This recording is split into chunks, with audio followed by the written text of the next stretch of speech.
Hello दोस्तों, आज मैं आलोचना কৰিবলৈ গৈ আছোঁ বেঙেনা খেতিৰ বিষয়ে। আপোনালোকে নিশ্চয় অৱগত বেঙেনা খেতি কেনেকৈ কৰিব লাগে, কি পদ্ধতিত কৰিব লাগে, কেনেকৈ কৰিলে আটাইতকৈ বেছি ফলনদায়ক হ'ব। তো সবিশেষ মই আলোচনা কৰিবলৈ যাম। কিন্তু কথা হ'ল আপোনালোকে মোৰ ভিডিঅ'খন আৰম্ভণিৰ পৰা শেষলৈকে নিশ্চয় চাব, চালেহে আপোনালোকে গম পাব যে মই বেঙেনা খেতিৰ বিষয়ে কি ক'বলৈ গৈ আছোঁ। আজি মই আপোনালোকক মাত্ৰ বেঙেনা খেতিৰ ওপৰত দুটা ট্ৰপি ল'ম। এই ট্ৰপিত যদি আপোনালোকে ফ'ল' কৰিব পাৰে, চাব আপোনালোকে বেঙেনা খেতিত অধিক ফলন লাভান্বিত হ'ব পাৰিব। তো কথা হ'ল মই প্ৰথমতে আপোনালোকক দেখুৱাবলৈ গৈ আছোঁ। এয়া চাওক, ইয়াত আপোনালোকে নিশ্চয় গোবৰ সাৰ দেখা পাইছে। ইয়াত কেৱল গোবৰ নহয়, বেলেগ সাৰো আছে। এই বেঙেনা খেতিত এতিয়া দি দিয়া হ'ব। তো প্ৰথমতে মই আপোনালোকক বেঙেনা খেতি দেখুৱাবলৈ গৈ আছোঁ। তো খেতিত মই গৈ আছোঁ, বেঙেনা খেতি। আজি মই আপোনালোকৰ লগত আলোচনা কৰিম লাল তীৰ বেঙেনা খেতি কেনেকৈ কৰিব লাগে। লাল তীৰ বেঙেনা খেতিৰ বিষয়ে আজি মই আপোনালোকৰ লগত কথা শ্বেয়াৰ কৰিম। এয়া চাওক বন্ধুসকল, বেঙেনা খেতিত আহি পালোহি। আপোনালোকে যদি এনেকুৱা খেতি কৰিম বুলি ভাবিছে, তেনেহ'লে আপোনালোকে দেৰি নকৰি এতিয়া আপোনালোকে প্ৰস্তুতি লওক। এয়া চাওক, বেঙেনাৰ লগতে বিনো দিয়া হৈছে। তো বিনো গছত যথেষ্ট পৰিমাণে লাগিছে। এতিয়া মই জাষ্ট বেঙেনা খেতিৰ বিষয়ে আলোচনা কৰিবলৈ গৈ আছোঁ যে বেঙেনা খেতিত কি পদ্ধতি অৱলম্বন কৰিলে এই খেতিৰ তাৰমানে ফলন বৃদ্ধি হ'ব আৰু ফলন দ্বিগুণ হ'ব, সেই বিষয়ে আলোচনা কৰিবলৈ গৈ আছোঁ। তো কথা হ'ল কি, যে বেঙেনা খেতিৰ প্ৰধান কামটোৱে হ'ব খেতিত আপোনালোকে হাল কেনেকৈ মাৰিলে, তাৰ লগত আপোনালোকে গোবৰ কেনেকৈ দিলে। গোবৰ 1 বিঘা মাটি বেঙেনা খেতি কৰিবৰ কাৰণে যিমান প্ৰয়োজন হয় মই সবিশেষ আলোচনা কৰিম। তাৰ আগতে আপোনালোকক কৈছোঁ, আপোনালোকে মোৰ নতুন ভিউৱাৰ্ছ হৈ থাকিলে মোৰ চেনেলখন ছাবস্ক্ৰাইব কৰি ল'ব আৰু কাষত থকা বেল আইকনখন অন কৰিব। এনেকুৱা ধৰণৰ নতুন নতুন ভিডিঅ' নটিফিকেশ্যন আপোনালোকে পাই থাকিব। তো আপোনালোকে নিশ্চয় গম পাই আছে, এয়া চাওক বেঙেনা গছত বেঙেনা লাগিবলৈ ধৰিছে। 2023 বৰ্ষত যিসকল খেতিয়কে বেঙেনা কৰিছিল, আটাইতকৈ বেছি ফলনদায়ক এখেতে ভাল এটা ফলনো পাইছিল আৰু তাৰ লগত যিখিনি টকা উপাৰ্জন কৰিব লাগে এখেতে কিন্তু হিউজ টকা উপাৰ্জন কৰিছিল। এয়া চাওক, গছত এনেকুৱা বেঙেনা আহিছে, চাওক ফলেৰে ভৰি পৰিছে। তো খেতিত আপোনালোকে হাল মাৰিব, হাল মাৰিবৰ কথা আৰু মই কি ক'ম, 2ৰ পৰা 3 বাৰ আপোনালোকে ধুনীয়াকৈ হাল মাৰি ল'ব। হাল মাৰাৰ পিছত আপোনালোকে কি কৰিব লাগিব, যিমান পাৰে আপোনালোকে বিঘাই প্ৰতি 2ৰ পৰা 2.5 গাড়ী গোবৰ দি ল'ব। আৰু বেঙেনা খেতিৰ বাবে আপোনালোকক মই কৈয়ে থাকোঁ যে খেতিৰ মাটিখিনি ওখ হ'ব লাগে, এঢলীয়া হ'ব লাগে। আপোনালোকে যদি আপোনালোকে এইটো সময়ত কৰিছে, কথাটো মানে মই কোনটো ক'বলৈ গৈছোঁ, যে ডিচেম্বৰ, জানুৱাৰী, ফেব্ৰুৱাৰী এই 3টা মাহত যদি আপোনালোকে বেঙেনা খেতি কৰে, এই 3টা মাহত কৰা বেঙেনা খেতি অলপ দ মাটি হ'লেও কোনো টেনশ্যন নাই। তো কথা হ'ল কি, এই মাটিখন সিমান ওখ মাটিও নহয়। তো মাটিখিনি আপোনালোকে যিখিনি দেখাই আছোঁ আপোনালোকক মই এই ভিডিঅ'টোৰ মাজেদি, তো এই মাটিখিনি অকণমান দ মাটিত কি হয়, বেঙেনা গছ বেছিকৈ তাৰমানে বেমাৰে আক্ৰান্ত নকৰে, মাটি ভাল থাকে।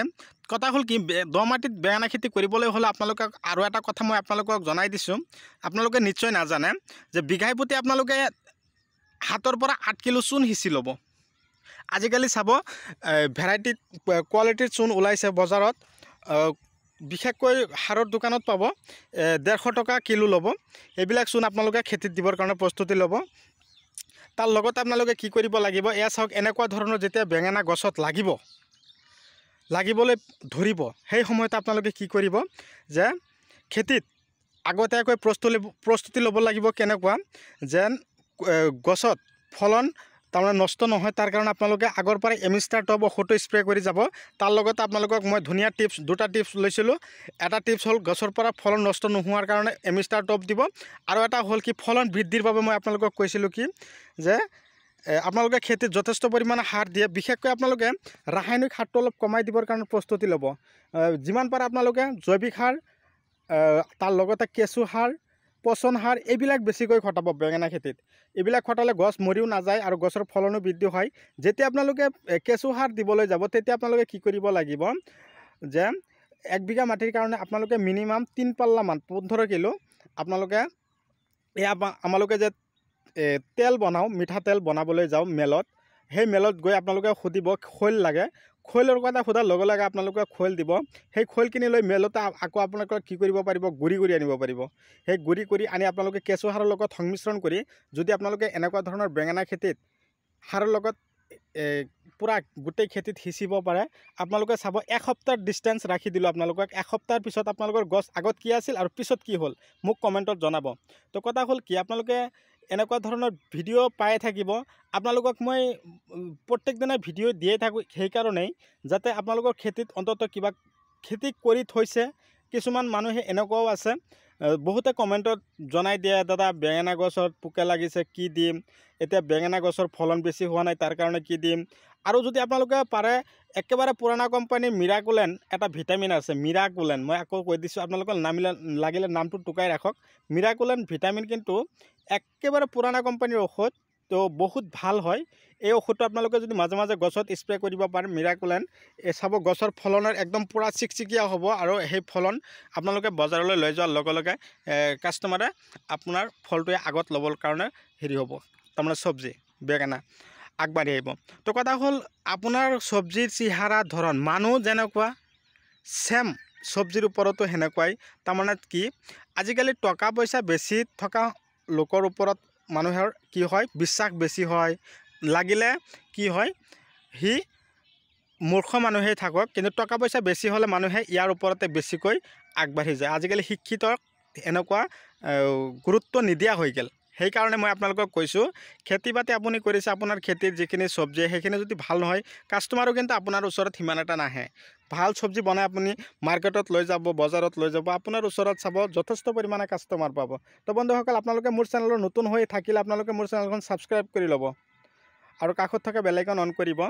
আৰু যিমান পাৰে মোৰ ভিডিঅ'খিনি আপোনালোকে শ্বেয়াৰ কৰিব।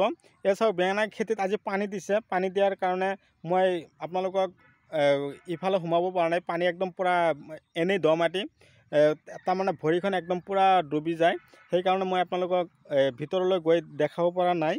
তো আপোনালোকে বেয়া নাপাব, মই জাষ্ট খেতিৰ ভিডিঅ'খিনি আপোনালোকক দি দিলোঁ। এয়া চাওক পানীৰে একদম পূৰা ভৰ্তি হৈ আছে। তাৰ কাৰণে মই যিখিনি খেতিৰ ভিডিঅ' আপোনালোকক দি আছোঁ লাল তীৰ হয়।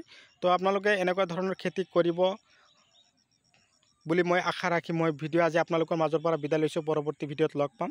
ধন্যবাদ।